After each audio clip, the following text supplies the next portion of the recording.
In this video, we are going to study the psychoanalytic theory of personality. Now, before we begin the theory, before you took psychology as a course, whom would you have named as the most famous psychologist in history?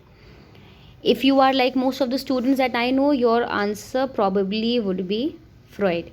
Now, Sigmund Freud is by far the most famous figure in the history of psychology, even though he was a medical doctor. And why is it so?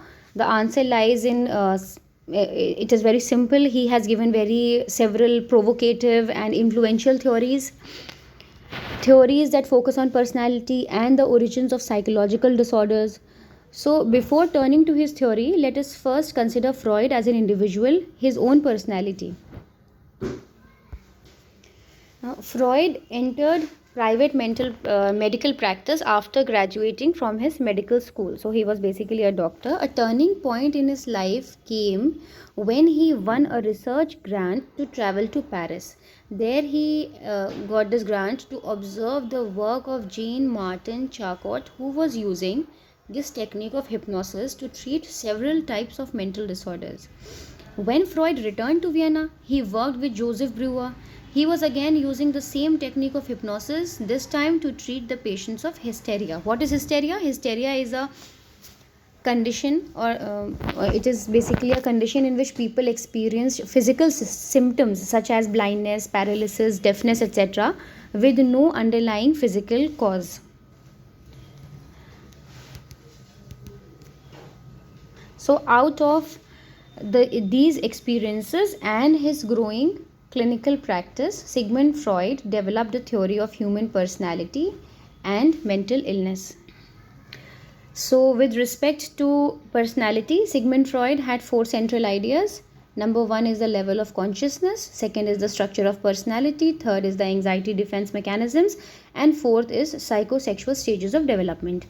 Anxiety and defense mechanisms are given in your syllabus under under stress, under the chapter on stress, but it is a part of the psychoanalytic theory by Sigmund Freud. So, the first part of his theory, levels of consciousness. Sigmund Freud viewed himself as a scientist. So, he was well aware of research on sensory thresholds. What are sensory thresholds? These are the weakest stimuli that an organism can sense. So, Freud believed that his psychological theory was a temporary measure and would ultimately be replaced by knowledge of the underlying neurological and biological processes.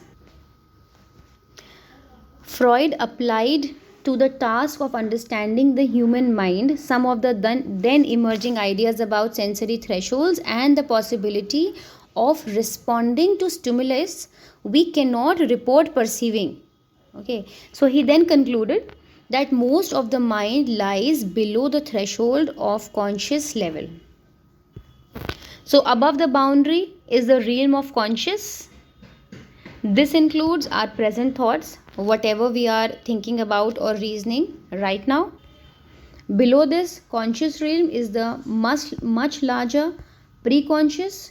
This includes memories that are not a part of current thought but can readily be brought to mind with some thought. For example, if I ask you that while coming to school, what did you see on the road, or maybe what did you have in your breakfast, that is your preconscious mind. At some places you will also notice the word subconscious. So subconscious is also the same name for preconscious.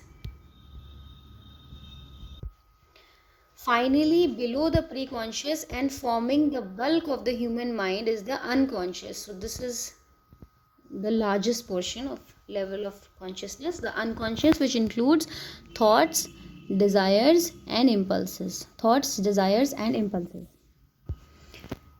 Now, Freud said that although most of the material which is there in the unconscious has been there ever since, but he believed that most of it has been repressed. Some of the material was always there, but most of it has been repressed. So what is the meaning of the word repressed?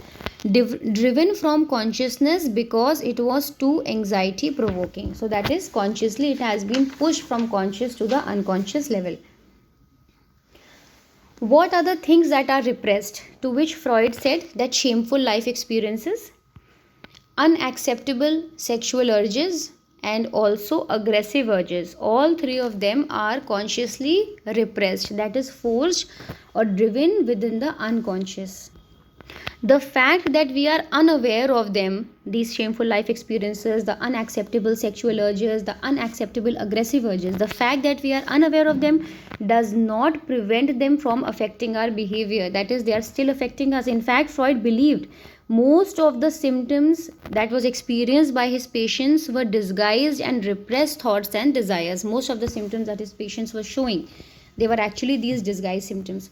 So presumably, now this is what Freud presumed, that once such material is made conscious, patients will get insight into the early life experiences that caused them to repress it in the first place. Important causes of mental illnesses are removed. One way of probing into the unconscious is interpretation of dreams. So based on this presumption, he suggested a technique. One of those, he suggested various these therapies from psychoanalytic approach, psychotherapies. Psychoanalysis is the word which is used. So one of them is interpretation of dreams.